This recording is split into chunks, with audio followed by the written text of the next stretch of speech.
ജനുവരി 16, 2025 വിജയമാതാവ്.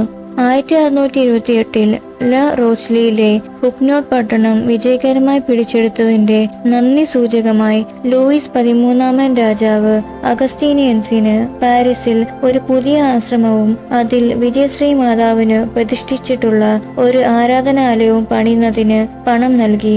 മോണ്ടെഗുയിലെ അത്ഭുത ഒക്കുമരത്തിൽ തീർത്ത തലയിൽ കിരീടവും കയ്യിൽ വടിയുള്ള മാതാവിന്റെ ഒരു സ്വരൂപം ആ പള്ളിയിൽ വെച്ചു. 1674 പാപികളുടെ ആശ്രയമായ മാതാവിന്റെ ദേവാലയം എന്ന പേരിൽ ആ ദേവാലയം എല്ലായിടത്തും അറിയപ്പെടുവാൻ തുടങ്ങി. ജനുവരി 16 പാപികളുടെ സങ്കേതമായ അമ്മയുടെ പാലക തിരുനാൾ ആഘോഷിക്കുന്നു. 1853 പോപ്പ് പയസ് 9 ഈ രൂപത്തെ കിരീടമണിയിച്ചു. പഠിക്കുന്ന കുട്ടികൾക്കും യുവജനങ്ങൾക്കും പരീക്ഷ എഴുതാൻ തയ്യാറെടുക്കുന്നവർക്കും പരീക്ഷാ റിസൾട്ട് കാത്തിരിക്കുന്നവർക്കും ഉന്നത വിജയം കരസ്ഥമാക്കുവാനായി നമുക്ക് വിജയമാതാവിനോട് മാധ്യസ്ഥം വഹിക്കാം. അതിനായി 3 വിശ്വാസ പ്രമാണവും 3 സ്വർഗസ്നായ പിതാവും 3 നന്മ നിറഞ്ഞ മറിയവും 3 തൃത്വസ്തുതിയും ചൊല്ലാം.